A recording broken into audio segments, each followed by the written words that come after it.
جب سورج ڈھلا تو نبی صلی اللہ علیہ وآلہ وسلم حجرے سے باہر تشریف لائے اور ظہر کی نماز پڑھائی، پھر منبر پر تشریف لائے اور قیامت کا ذکر فرمایا، اور آپ صلی اللہ علیہ وآلہ وسلم نے فرمایا کہ قیامت میں بڑے عظیم امور پیش آئیں گے۔ پھر آپ صلی اللہ علیہ وآلہ وسلم نے فرمایا کہ اگر کسی کو کچھ پوچھنا ہو تو پوچھ لے، کیونکہ جب تک میں اس جگہ پر ہوں تم مجھ سے جو بھی پوچھو گے میں اس کا جواب ضرور دوں گا۔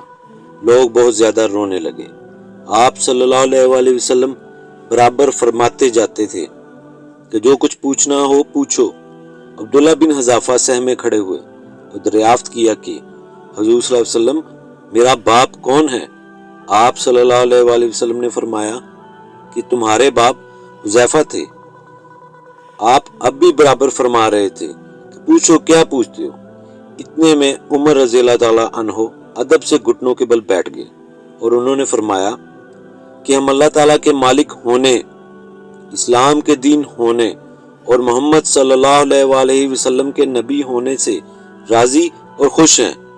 پس اس گستاخی سے ہم باز آتے ہیں کہ آپ سے جا اور بے جا سوالات کریں۔ اس پر آپ صلی اللہ علیہ وآلہ وسلم خاموش ہو گئے۔ پھر آپ نے فرمایا کہ ابھی ابھی میرے سامنے جنت اور جہنم اس دیوار کے کونے میں پیش کی گئی تھی، بس میں نے نہ ایسی کوئی عمدہ چیز دیکھی جیسی جنت، اور نہ کوئی ایسی بری چیز دیکھی جیسی دوزخ تھی۔